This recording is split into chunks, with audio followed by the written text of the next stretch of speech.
So you guys know, if you have any questions or if my audio cuts, just let me know again in the chat box. All right, so let's begin with our first concept. So before we start doing any term 3 work, we're going to be dealing a lot with chemical equations this term. All right, so first thing we're going to do is we're going to do a recap of chemical equations and how do we balance chemical equations, what does a chemical equation tell us. All right, so we're going to start firstly by looking at, so I'll give you first the points, we'll take down some notes, and then we'll use an example to explain what this means. So the first thing we're going to look at is a chemical equation. Okay, we have to be very comfortable with doing these equations. So we're going to start looking at how do we write it and what do we need to remember in these equations. So obviously, first thing with any concept we ever do, we need to define what this means. For a chemical equation, since it is an equation, the best way to do it is just to use a very simple example. So I'm going to take a familiar one. So don't worry about what I'm writing down now. We're going to go through each step when we're done with the theory. So here what we've got is we've got hydrogen. Okay, just going to write it down like this for now. We've got oxygen and we've got an arrow and we get water. All right, so let's define what a chemical equation is first. So a balanced chemical equation, it's basically all it's telling us is there is a chemical reaction taking place here. A chemical reaction, right?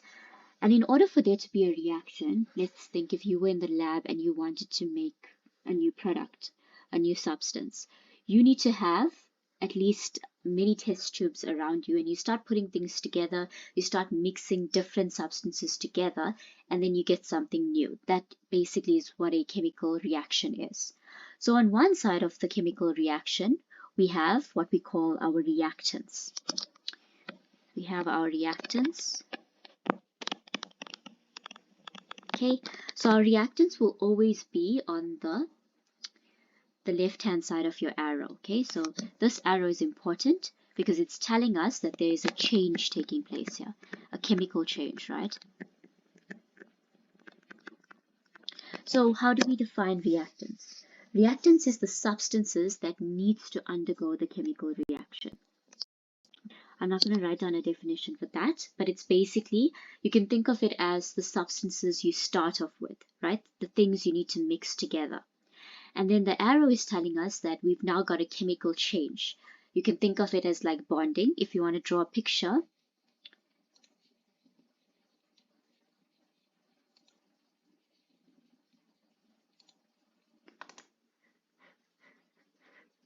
okay, so if we were to draw a picture, sorry about that, what this would look like is you've got one atom and you've got a different atom here. Then you've got a chemical change taking place, and what you get on the other side is called our products. Okay, we should be familiar with all of this now. We've done this in grade 10, and my stylus is not working properly. Okay, so we get products on this side, and our products, if we were to define what that is the substance, the new substance that forms as a result of the chemical change. So in a picture form, it's like both of these substances now coming together and they're bonded.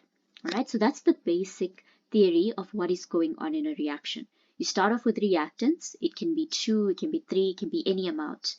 They come together, they have a chemical change that is indicated by your arrow, and they form a new substance, which is our products, right?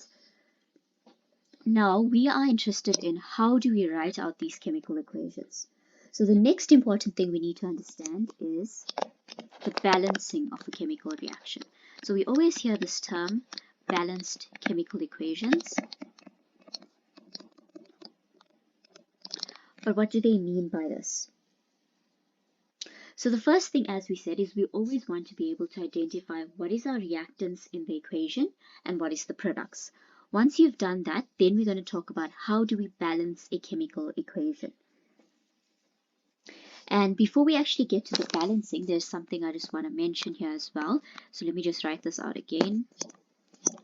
So we have H2 plus O2 giving us H2O. Now, there's something important when we write chemical equations, and you'll usually see this even from last year. You might remember that if we think about, let's just draw an arrow here. Let's talk about water, right? If we think about water when you open a tap versus water when you boil it in a pan. So if this is water in a pan versus water that comes out of a tap, there's something different about these two, right? The first one in the glass is a liquid, and the one in the pot that's boiling is a gas. And remember, we've got 3 states of matter. Okay, everything in the real world will either exist as a solid, a liquid, or a gas, right? And that becomes important now in a chemical reaction because they want us to actually not just write down what elements are in this reaction, but they also want you to now specify, are you dealing with a solid, a liquid, or a gas? So what we do in order to indicate the state of matter, right, is we put brackets next to all of our substances, and we need to indicate, is it a liquid, solid, or gas? So for a solid, we use an S, for liquid, L, and for gas, G, right? And then we need to indicate this in the reaction. So let's do it for this. So if we think about hydrogen, hydrogen usually exists as a gas. And while I'm here, let me just explain, how do you know what state of matter to put? Okay, the general rule for this is either number 1, they might give you a hint in the question telling you it's in the gaseous phase or it's solid. So the first thing is, not tell, let's just say it might be given to you. The second thing is you would think about in your room temperature. Remember, room temperature is like 23 degrees. Or if you just think about it in the real world, what is the most common phase that this substance exists in? The most common example for this is if you think about water, right? If we think about water, where do we see water the most? You may think maybe in the ocean, in the sea. And what state is it in that ocean? It's not a solid, it's not a gas, it's a liquid. So water is generally a liquid in these reactions. So that's the general rule of how you do it. You think about at room temperature, what does this element exist at? Right? Another example would be something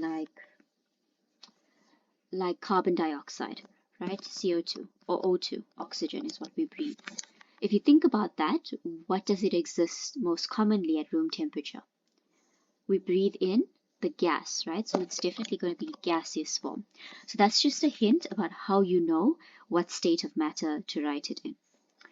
So if we look back at this equation, filling in the rest of the states of matter, let's look at oxygen. We just said we breathe in oxygen and we know it's in a gaseous form in the air. So we'll put a G to say gas. And then we're taking hydrogen, we're taking oxygen, and we're forming water, right? H2O is water. And water, we know the state of matter for water is going to be a liquid. So this is how we get the different states of matter. All right, and then as we do more and more reactions, you'll get more familiar with figuring out what state of matter it is in.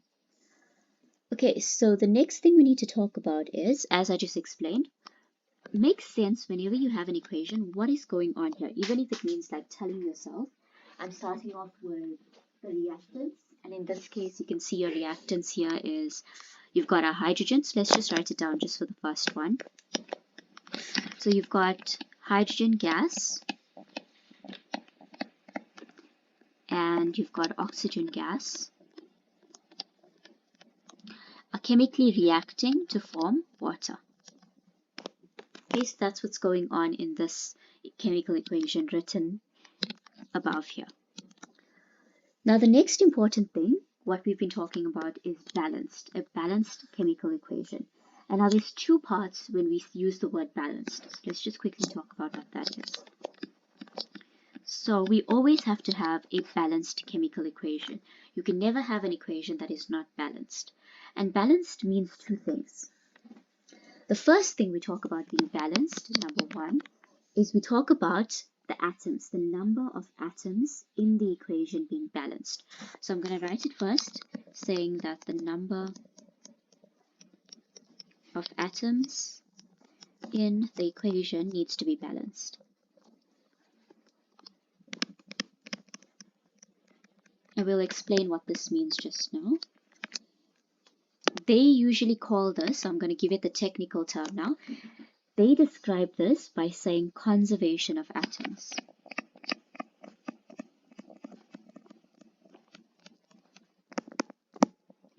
Okay, so that's the first thing we talk about when we say balanced, and we're going to do examples understanding what that means. The next thing we can talk about when we refer to balanced is we can talk about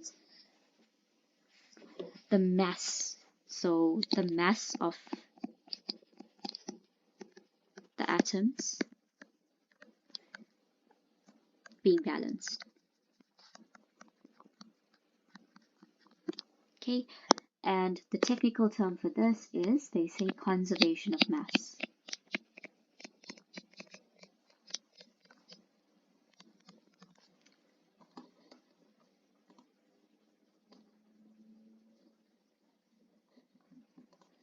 Okay, so we're going to take it slowly and we're going to first look at number 1. So what we've done so far is we've just said we need to understand this chemical reaction. We need to understand where is our reactants located, where is our products located. Secondly, you need to understand the states of matter. So you need to basically say, is it a solid, liquid, or gas for each and every element that is reacting here, or substance. And now we're saying that we always must have a balanced chemical equation. And when we use the word balanced, we refer to two things. The first thing we're talking about is the number of atoms. The key word there is atoms that must be balanced. Another technical term of how they will phrase it is they'll say conservation of atoms. And secondly, we talk about the mass of the atoms being balanced. So they use the word conservation of mass. So let's first understand what conservation of atoms mean, and then we'll move on to number 2.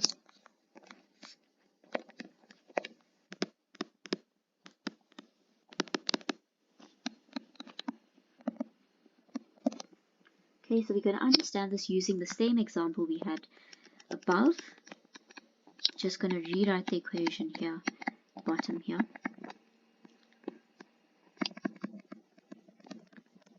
Alright, so this is the part now where we want to pay attention. So we've got our equation written down. This shouldn't be Greek to us because we understand here's our reactants, here's our product that is forming. So technically we've got 2 reactants, we've got 1 product, and we also know the states of matter. We know we're starting off with 2 gases and then we're getting a liquid. But what does all these numbers mean? This 2 here and all of the rest of the numbers. What does that mean? That's going to now be helpful to understand how many atoms we are dealing with. So I'm going to break this up. I'm going to first just take a look at, let's just separate our reactants and our products, right? So let me just put a line here by the arrow. So let's just focus on this side of the equation first. And let's break it down even further. Let's just focus on what is going on with the hydrogen. So if you look closely at this hydrogen, you'll notice we've got a number at the front here, 2. And then you also have, if we look at H2. The H2 you should understand from last term, right? What this means is you've got 2 hydrogen atoms together, right? That is what the 2 represents. If the 2 is confusing you, we need to do some work on that, right? But if we block off, in other words, I'm saying let's just block off that 2 there. This is what it means. You've got 2 hydrogen atoms. But if we put that 2 back at the front, what does that mean? This is referred to as a coefficient. Okay, you know in maths when we have equations and we have like 2x plus y, the 2 here is referred to as a coefficient. And it kind of functions the same way like it does in maths. So if you have 2x plus y, what this means is the 2 is being multiplied into the x. Alright? If that's confusing, if we think about 2 apples plus a banana, what this means is you've got 2 is being multiplied into the apple, right? So this technically means you're sitting with 2 apples. This means you're sitting with 2 x's, right? So all a coefficient means is you're taking that coefficient and you multiplying it by whatever's in front of it. So let's understand what that means for the equation here. So by having this 2 in front of H2, it's like saying you've got 2 inside both of the hydrogen atoms, right? Because this just means you've got 2 hydrogen atoms. So in actual fact, what you're doing here is you're taking the 2 and you're multiplying it into the H2. And the way we multiply coefficients is we take the 2 and we multiply it by the small number. So in actual fact, what you have here is you've got 4 hydrogen atoms. Okay, so this is how we interpret that. Right? If that's confusing, let's just look at another one. If I had 6H2, how many hydrogen atoms do I have?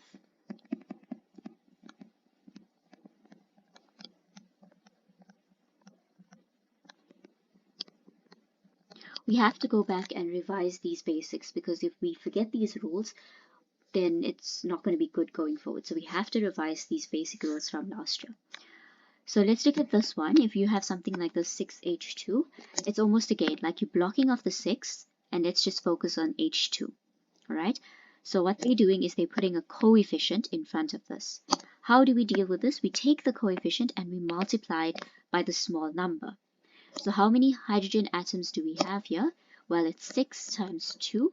Therefore, we have 12 hydrogen atoms. So if you need to make a little note for yourself, by saying the coefficient is always being multiplied by the small number, then make that note for yourself, right? If you're going to forget this. But please remember that.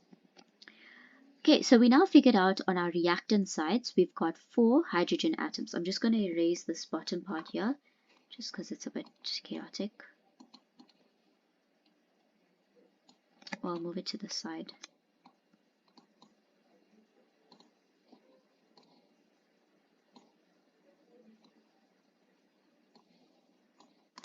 Okay, so I'm just going to neaten everything up just so we don't lose the plot of what we're doing here. So remember, all I've done is I've said I've got reactants on one side and I've got products on the other side. And what we've just figured out is we are sitting with 4 hydrogen atoms. Why 4? Because I'm taking that coefficient and I'm multiplying it by the small number. Alright, and then I've got another reactant here. I've got oxygen. Let's just use a different color. And how many oxygen atoms do we have? Well, there's no coefficient. Let's first understand that. If there's no number in the front, again, similar like maths, if there's no number in the front, then we just assume it's 1. So here you can almost think that your coefficient is 1. Right? And then the same rule applies. You take that coefficient and you multiply it by the small number. So how many oxygen atoms do we have? Well, it's going to just be 2 oxygen atoms. Okay, so we figured out on the reactant sides, we've got 4 hydrogen atoms, we've got 2 oxygen atoms. But what is happening on our product side of things?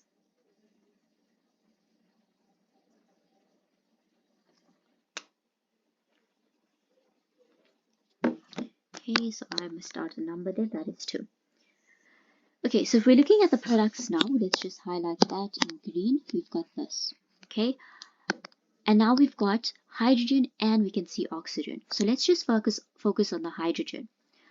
The hydrogen has, and the oxygen has a 2. The way you read it is you've got a 2 being multiplied into H2O, right? It's better to write it like that. So you need to firstly understand that this 2 is being multiplied first into this hydrogen and then into the oxygen. Let me just write it a bit bigger. So we've got 2. Okay, so we're taking this 2 and first we're multiplying into the hydrogen. So let's ask the question again. How many hydrogen atoms do we have? Well, the same rule applies. We take the coefficient, which is 2, and we multiply by the small number, which is 2. So we're sitting with 4.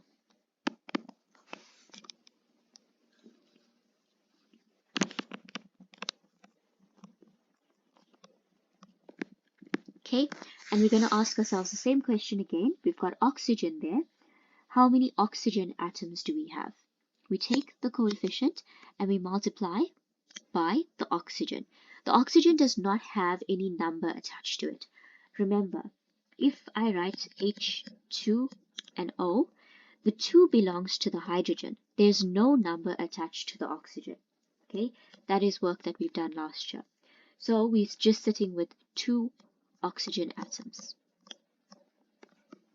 And now this is the part that's important. The reason why I wrote it in terms of my reactants on one side and product on the other side is because whatever you started with, aka your reactants, you must always end with, aka your products.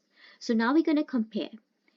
Did any of the atoms go missing? Because if it did, then it's a problem, right? It's violating the law. So conservation of atoms, I'm just going to write down a very important rule now, says that whatever you start with, you must end with. And this is the rule. And we're going to check for it now. But the rule here is saying that your total number of atoms in the reactants means what you started with, must equal the total number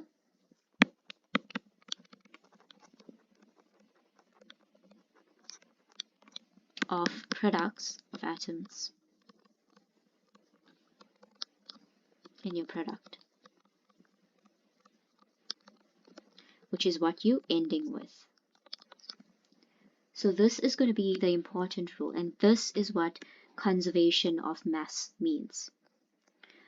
And this makes sense, right? Because what this rule is basically telling you is, it's kind of like baking a cake, if you think about it, right? You have a starting process, which is all your ingredients, and you have the end, which is basically whatever you've made, which is the cake in this case. If you started off with 2 eggs, you started off with flour, you put milk, and whatever else goes into a cake. When you end it off, although it has changed, remember the arrow is saying there's an actual change going on. It changed in how it looks, how it smells, how it reacts. The state, right? You may have started with gas, but you ended off with liquid. So what is happening here is, although you're starting off with 2 eggs, when you have the cake, you still have 2 eggs. What has just happened is the eggs has now changed into a different form because it's been mixed with other ingredients. So it's the same thing for chemical reaction. Whatever reactants you start off with, you must always account for it at the end. So it's kind of like doing some accounting here, or like maths. You always want to make sure whatever you started with, you're ending off with. So let's go back to this part and let's count. So what we want to make sure here is we started off with 4 hydrogen atoms. And when we got to the end, we said we also have 4 hydrogen atoms. So that's good. We can put a check for that. But hydrogen was not the only thing in the reaction. We also had oxygen.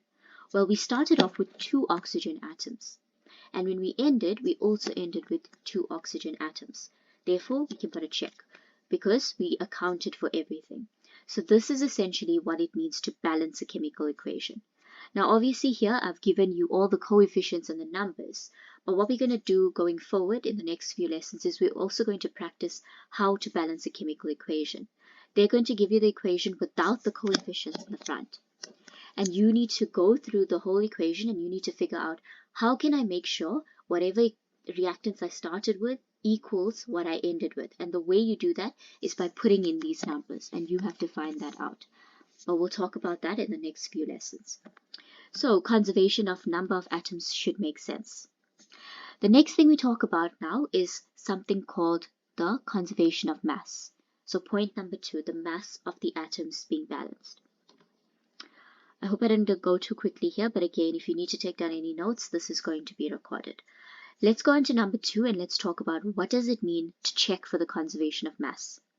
Remember that these questions could also be phrased such that they tell you to prove the conservation of mass or prove the conservation of atoms. So you need to be able to show this working to tell them you understand how to calculate the number of atoms or now how to calculate the mass.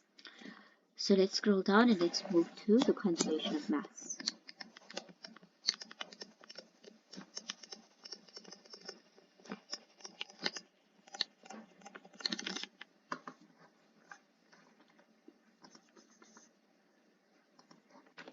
So firstly, how do we define mass? I think it's important to start off with how are we actually defining the mass here. So when we talk about the mass here, we talk about something which is called the relative atomic mass. And we're going to need our periodic tables when we're doing these calculations. Okay. We can also refer to this as our molar mass.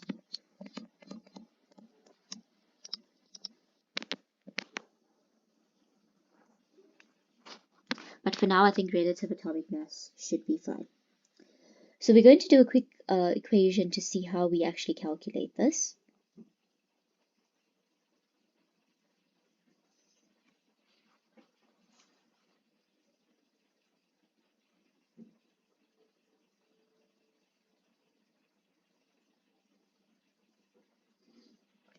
So what this essentially means is it's the exact same thing as the previous one that we've done. The only difference now is we're not talking about atoms anymore, but now we're talking about mass. And we should know that we measure mass in grams. That's going to be our SI unit for chemistry. I know in physics we use kilograms, but in chemistry it's always going to be grams. Alright, so what this means is, let's write our equation again. So we had 2 hydrogen, we had oxygen, and we've got water that we ended off with. So what this essentially means is if we draw a line here and we talk about the reactants on one side and the products on the other side, if we write down our rule for what we're looking for here, the rule is going to tell us that the mass, you can use the word total mass. So your total mass of your reactants must be equal to your total mass of your products.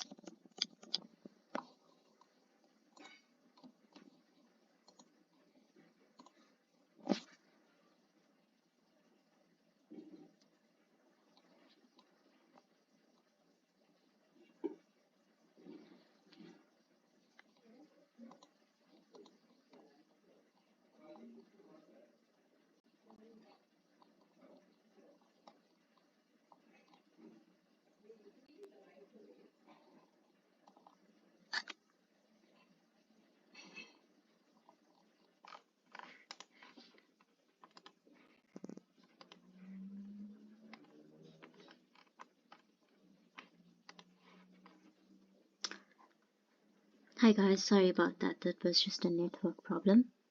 I'm just quickly going to change my network to the stable one.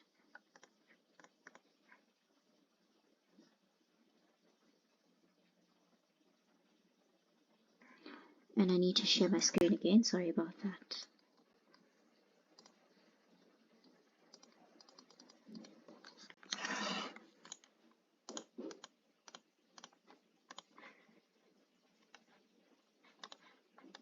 Okay, you should be able to see it now.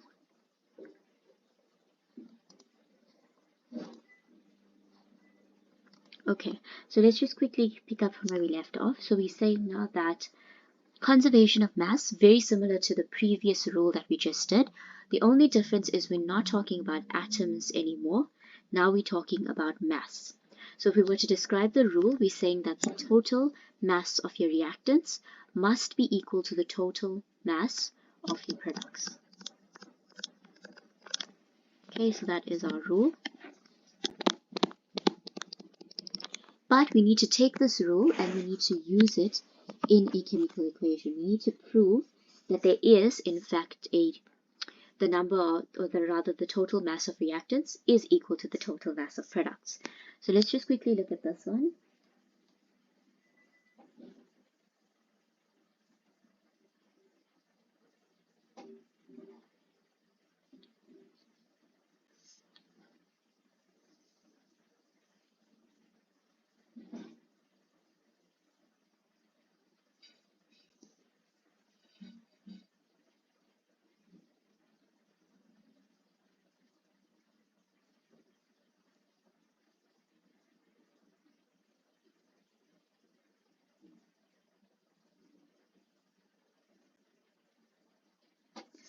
Alright, so as I said, we're going to need a periodic table. So if you don't have one in front of you, now would be a good time to take it out. I'm just going to get one so I can paste it on the side here to show you how we do this.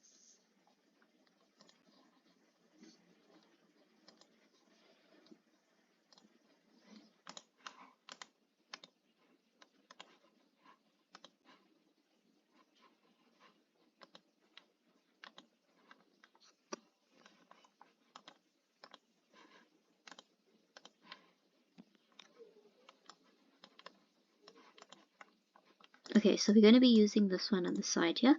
So let's talk about how we do this. I think before we actually get into this, I'm just going to make a side note here above the periodic table about how we calculate our molar mass. Okay, so molar mass is, we use the symbol M to denote it. And what it's basically telling us is if we go and measure the mass, if we put the element on a scale, what is its reading going to be? And we use our periodic table to get those numbers. So if I'm sitting, for instance, if I want to know the molar mass of hydrogen, what I would do is I would go to my relative atomic mass on the periodic table, which is always the number at the bottom of your element.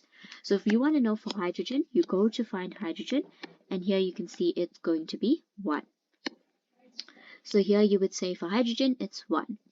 Now when we talk about, let's use CO2.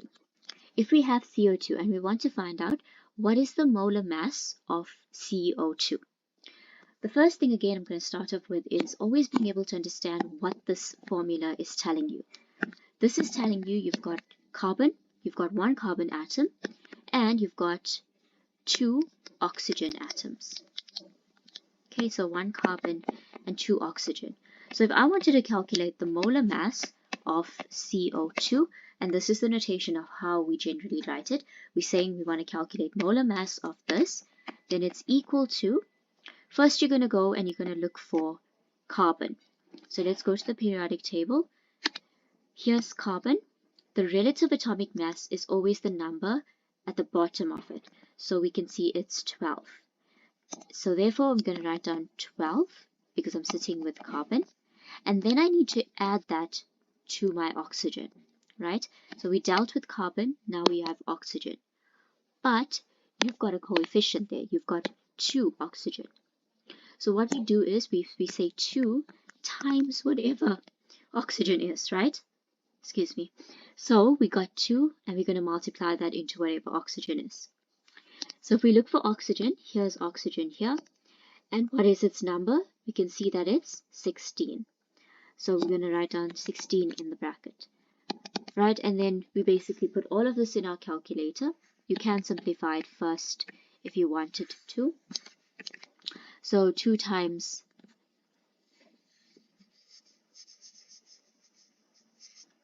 my stylus, I'm just getting it to work.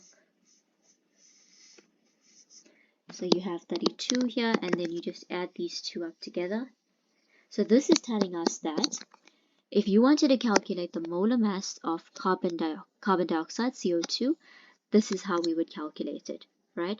And we're going to do a lot of examples on this.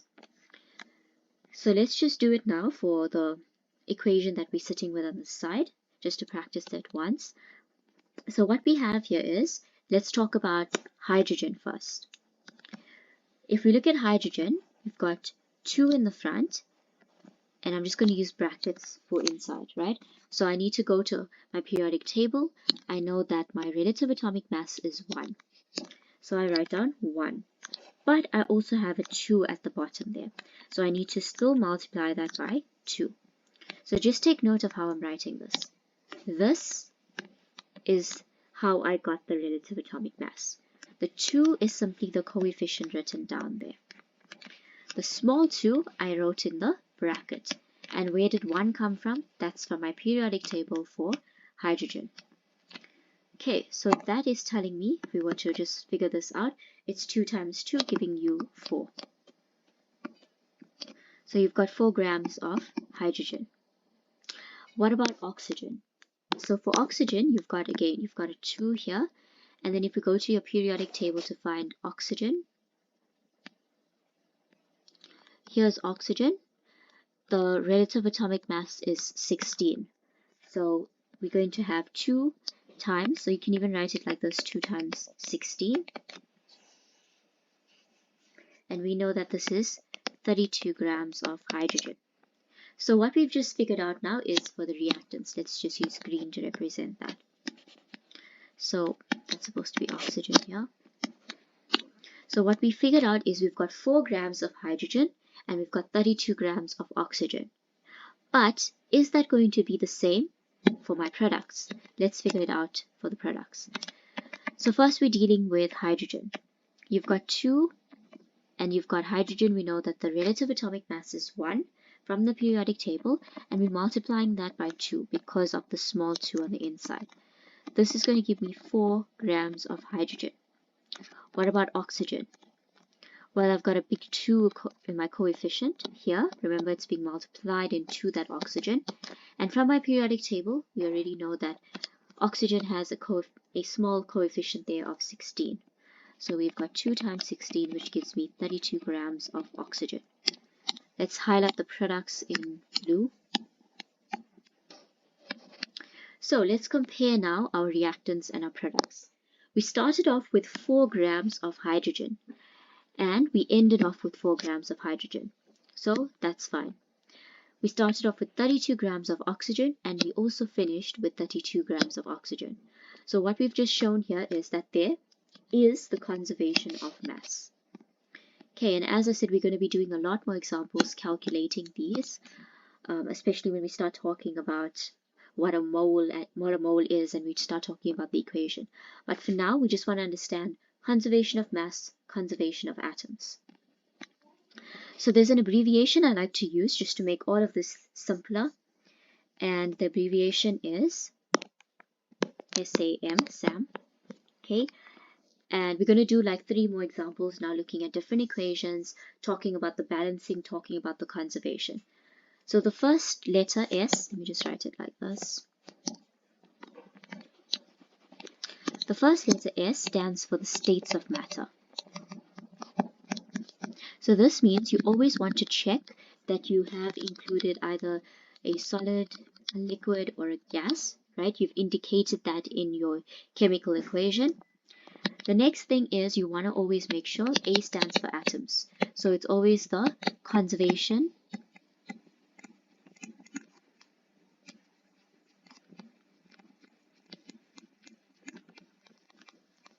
of the number of atoms, right?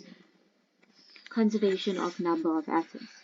What that means is the number of atoms in your reactants must be equal to the number of atoms, the number of atoms in your products. The M stands for mass. You always want to check that there is conservation of mass. And this means that your mass of your reactants must be equal to the mass of your products. Okay, so we're going to use this abbreviation to always make sure when we write a chemical equation that we've always checked firstly, I've written down all my states of matter. I've checked that I've got conservation of atoms. This is by far one of the most important ones. Okay, when they tell you to write down a chemical equation, especially in your exam paper, they're always going to check for this one. And then the good thing about this is if you have the conservation of number of atoms. So let's say you've written down your equation and you've checked for this rule and you found, okay, it makes sense. The number of atoms that I started with is equal to the number of atoms that I ended with, then you don't have to go and check for the conservation of mass, because by default it is also going to be satisfied.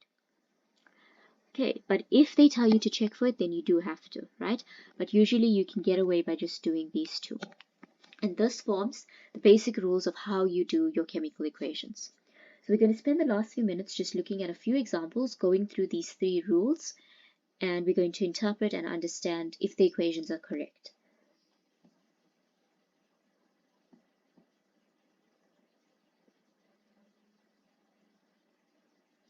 Okay, I'm just getting out the example. So this, you can just basically say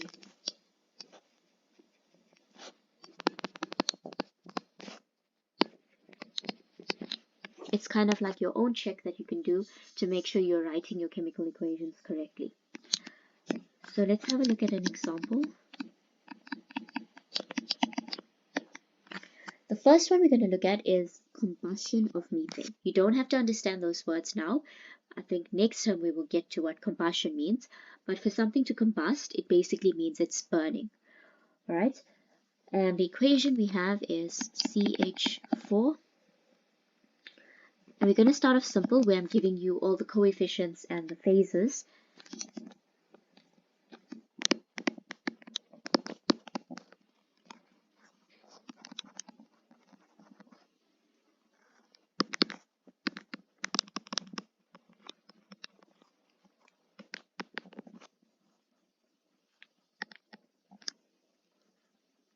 Okay, so this is the equation we have. And remember, now we're going to go through our 3 abbreviations and we're going to check that we've written it correctly.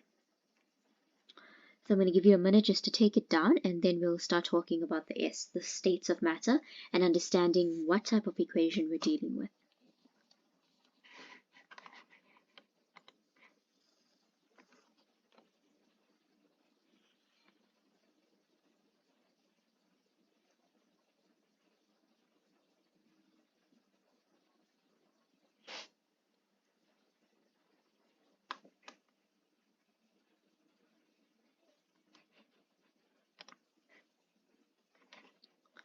Okay, let's go ahead and look at the S. The S is standing for the states of matter. Basically what that is, I just want you to look at the equation and understand what is going on. So the first thing I like to even just make a mental note of is I'm starting off with my reactants on this side. I could see the chemical change taking place, and I'm ending off with 2 products. I've got CH4, which is a gas, which is combining with oxygen. So I've got 2 gases coming together. They're mixing chemically, and they are going to form carbon dioxide, which is also a gas, and it's also going to form water, but water in its gaseous phase. Okay, so that's just a mental note of what's going on here. You've got 2 reactants and you've got 2 products. It's also good to look at what types of elements you're dealing with. Okay, so we can see we've got carbon here, you've also got hydrogen, and you've got oxygen. Okay, so you've got 3 different elements you're dealing with. So when you're ending, you obviously have to make sure you also still have carbon, which we can see we do. You have hydrogen, we can also see that, and you've got oxygen, right? You can't have carbon in your reactants and then it just disappear. It must be in your products as well. So that's just making note of our S, the states of matter. Let's move on to talk about the conservation of the number of atoms. So this one is more where we can prove it. All right, so if we draw a line between our reactants and our products, let's just do this one together, and the next one you can do on your own. So what we're going to do here is we're basically checking for the conservation of number of atoms. So what I like, let's just start writing this out in a neater format, right? It's a good thing to firstly separate your reactants and products, but then it's also good to also note what different elements you have. So I'm going to do it in a table form. So I first noted that I've got a carbon, I've also got hydrogen, and then I also have oxygen, right? And I'm just going to draw lines going across to separate these. Okay, so it's almost like a table. Now what I'm going to do is, for my reactants, I'm going to write down what number of atoms do I have for carbon, and same thing for my products, the number of atoms. Okay, so let's do it together. Let's first go through the equation. So what I want to do is I want to write the number here. Where am I getting that number from? I'm going to my reactants, I'm going to my equation, and I'm looking for carbon. Well, we can see carbon highlighted in blue, and the number of atoms for carbon is just going to be a 1. Why? Because we've got a coefficient in the front here, which is a big 1, and there's no smaller number for carbon attached to carbon. So we only have 1 carbon atom in our reactants. Okay, let's finish all on our reactant sides, and then we'll go to the product side. What about hydrogen? Hydrogen is highlighted in green, and we can clearly see that hydrogen has a little number attached to it. and that's 4. So what that's telling us is we've got 4 hydrogen atoms. So we'll write number 4. And lastly, we've got oxygen highlighted in this light blue. And what we can see here is we've got a coefficient. What is our rule for our coefficient? We always take the coefficient and we multiply it by the small number. So 2 times 4, I'm just going to write it down here. You've got times 2. So 2 times 2 is going to give us 4 oxygen atoms. Alright, so we're done with our reactant sides. Now we're going to move on to our product side. And we're going to first start off with carbon. So if we look for carbon, we used blue. Here's carbon, and again we can see it doesn't have any number, it doesn't have a coefficient, so it's just going to be 1 carbon atom. What about hydrogen? Hydrogen is on the side. Let's use green. So hydrogen, firstly, it has a coefficient and it has a small number. The rule is you take the coefficient and you multiply by the small number. So we have 2 times 2 giving you 4 hydrogen atoms. And what about the oxygen? The oxygen is actually splitting up. So let's start off from the first part. In the first part, you can see 2. What that means is you've got 2 oxygen atoms on that side. But you can see oxygen shows up on the other side as well. So you started off with 2, but you also need to add that other oxygen. And that one is special because it's got a coefficient. So there, this means you've got 2 oxygen atoms. So you've got 2 plus 2 there, giving you 4 oxygen atoms. Alright, so I hope that one made sense. Let's go through our list and let's check. The numbers have to match on both sides. For carbon, the number of atoms for reactants is 1. For products is 1, so that's fine. For hydrogen, it's 4 in our reactants, 4 in our products. Oxygen is 4 in the reactants, 4 in the products. So what this means is there is a conservation of atoms. And it means that the balanced chemical reaction is correct. So the numbers that they have here is a correct indication.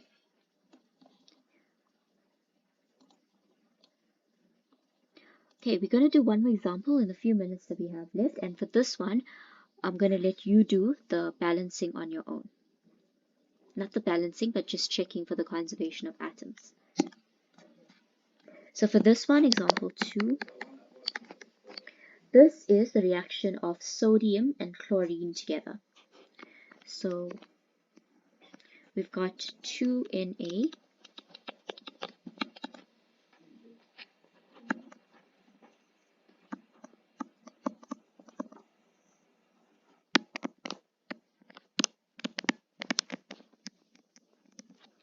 Okay, so this is our equation we're dealing with. We've got the coefficients given to us. In other words, it's a balanced equation, and they're also giving you states of matter. And the question here is they want you to prove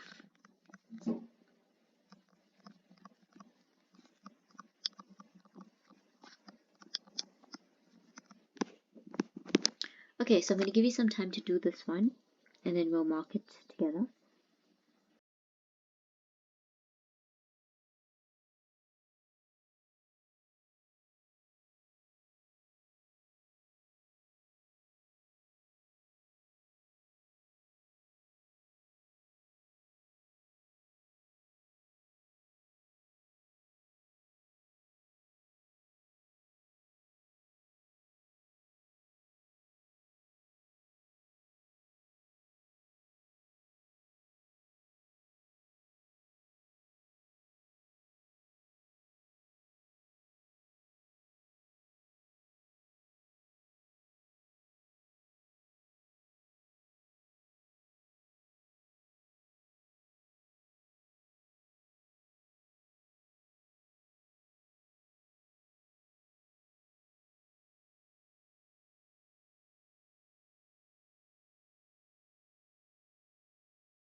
what is going on in the entire equation.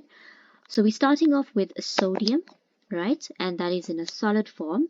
That is mixing together with a chlorine gas, and that together is producing sodium chloride. Sodium chloride is actually salt, and therefore we can see it's in a solid form. Alright, so let's make a division between our reactants and our products.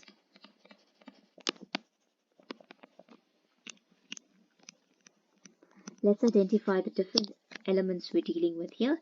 We only have sodium and we've got chlorine. Okay, so let's start with the reactants. How many sodium atoms do we have? Well, this one is simple because you can only see a big coefficient there for 2. Therefore, we only have 2 sodium atoms. Chlorine has a small number attached to it, but that's still an indication that there's 2 chlorine atoms, so 2. And when we end off, again, this one is pretty easy. We can see that there's a big coefficient here, and 2 is being multiplied first into sodium. There's no small number, so we're still sitting with 2. Therefore, we have 2, and the same thing for chlorine. So if we do our check now, we see we've got 2 sodium atoms in our reactants, 2 in our products. That's good. For chlorine, we also have 2 in the reactants, 2 in the products. Therefore, we've proven that there is a conservation of the atoms. Okay, if you were asked to prove the conservation of mass, then you would do the same thing, but instead of showing the number of atoms here, you would calculate the mass of your reactants and then your mass of products, and then you would say, okay, the mass of the reactants is equal to the mass of the products, therefore it is a balanced chemical equation. So that is the basics of what I wanted to cover today, just going back to our knowledge of how we write chemical equations and understanding and making sure that they're balanced and we include the states of matter. I think in the next lesson we'll practice and I'll show you guys tricks on how to balance a chemical equation.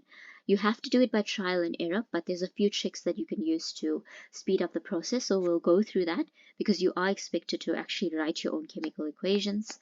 And then just to give you a glimpse of what else we're going to cover. So in the next lesson we're going to be taking a look at this unit of measurement. So it's almost like, you know, when we start learning how to count and they teach us to count in tens and hundreds and 50s, in chemistry, because atoms are so tiny, and because if you think about a glass of water and you think about how many atoms are actually in that glass, there's thousands and thousands. So it becomes very difficult to say we've got 10 billion atoms in that glass. So what we do is we use a unit of measurement, which is called a mole. M-O-L-E. This is a unit of measurement and it's called a mole. And a mole is a representation of a specific number. So I'll explain it more in the next lesson, but again, the simplest way you can think about it is it's simply a unit of counting. So a mole is represented by Avogadro's number, and that is the number that will be given to you. But what we're going to start learning is how can I represent how much of something I have in a bag by using this measurement of mole. So you can even talk about the number of atoms, the number of particles, the number of molecules. All of these are different things, but they can be represented using the number of moles. So we will talk about that in the next lesson, and then we will also talk about remember I told you guys how we calculate the molar mass, which is M, capital M, and we'll also talk about calculating the number of moles going forward.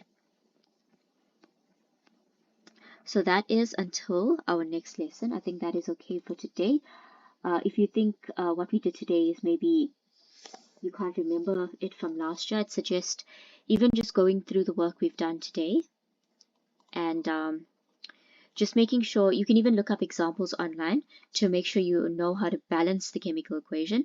But for now, I think just making sure you know how to understand the conservation of atoms and the conservation of mass, then you should be fine. Okay, and then just before you guys go, today's Thursday, and then so next week I just want to quickly show you. So next week we won't be having a lesson on Wednesday and Thursday, and you guys, I think you'll still be on holiday. So I want to move that lesson. We will have only one lesson next week. I want to move it to a Monday, but I want to confirm the time with you guys. So I think maybe 1 o'clock to 2 o'clock should be okay. If you have a problem with this time, maybe just send me a message and we can talk about it at a different time. But if that's okay with everyone, then next week we will be set. I will confirm closer to the date on Monday. Okay, and then the next lessons will be the same day and same time. Okay, thank you guys. I will see you next week.